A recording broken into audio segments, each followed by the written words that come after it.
শিল্পীশমিতিতে আসলে গিয়েছি যখন একটা পদ নিয়ে, যখন আমি আপিল করলাম, আপিলরা যখন সব দেখে আমাকে যখন ডিক্লেয়ার করলো, আমার যিনি অপোজিশন ছিলেন তখন উনি যখন কোর্টেটা রিড করলো, তখন সেই রিডটাকে রান করার জন্য, দৌড়ানোর জন্য কিন্তু আমাকে রান করতে হয়েছে। আলটিমেটলি তখন আমাদেরকে কোর্টে চলে, আমি একটু স্পেসিফিক জানতে চাচ্ছিলাম যে আসলে এই পদটাতে বা এই চেয়ারটাতে বা এই শিল্পী সমিতির যে মানে জেনারেল সেক্রেটারি অনেক বড় একটা পদ, হয়তো বা আপনারা এটা কেউ জানেন না। আমি এই মিডিয়া কর্মীদের ভাইদের মাধ্যমে আমি এটা জানাতে চাই, দিস ইজ ভেরি ইম্পর্টেন্ট একটা পোস্ট। আমি বলবো আমার যারা আরো সিনিয়র নারী শিল্পীরা আছেন, আপনারা প্লিজ এই পোস্টটাতে ইলেকশন করেন। আপনারা কেন সবসময় ইসিতে ইলেকশন করেন? এই পোস্টটা এমন একটা পোস্ট, এই পোস্টে আপনি কথা বললে সেই কথাটা সবাই শুনবে। আপনি যদি শিল্পীদের জন্য কিছু করতে চান, শিল্পীরা সেটা আপনি করতে পারবেন।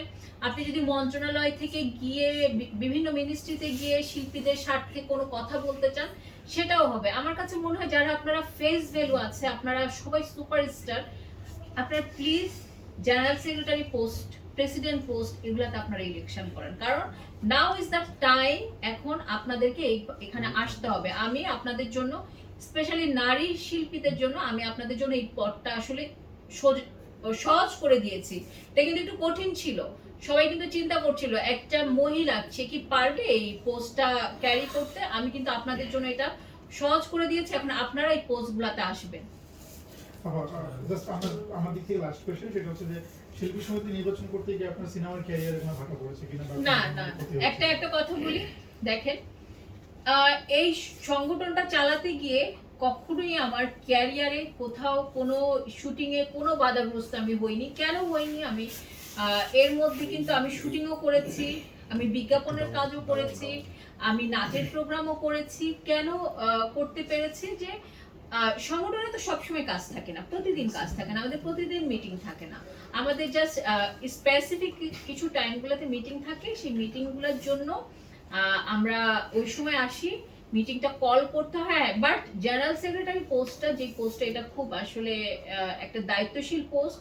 এখানে আপনাকে অনেক টাইম দিতে হবে, অনেক পেপার থাকে যেগুলো সাইন করতে হবে। কিন্তু আমার ক্যারিয়ারের সাথে আমার এই পোস্টটা কিন্তু কখনোই ক্ল্যাশ করেনি। আপা, একটা কথা শোনা যাচ্ছে শিল্পী সমিতির গঠনতন্ত্রে কি আছে আমি জানি না, একটু আপনার মুখ থেকে জানতে। সেটা হচ্ছে যে আপনার যিনি সভাপতি প্রার্থী, তিনি নাকি আজীবন সদস্য শিল্পী সমিতি। তো সেই জায়গা থেকে বলা হচ্ছে আসলে আজীবন সদস্য পদ যদি তার থাকে তাহলে সে নির্বাচনে অংশ নিতে পারবেন। আসলে গঠনতন্ত্রে কি আছে? হ্যাঁ, রাইট, এটা একদম সত্যি।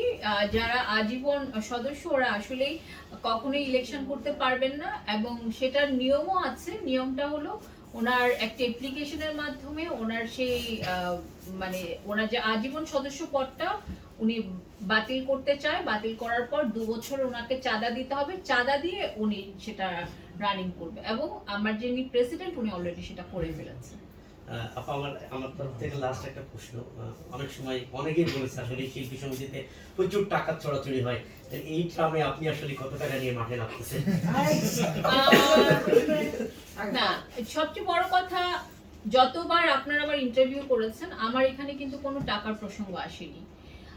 শিল্পী সমিতিতে কোনো টাকা নিয়ে নামতে হয় না। শিল্পী সমিতিতে নামতে হয় দক্ষতা, ক্ষমতা এবং সাহসিকতা এবং ভালোবাসা।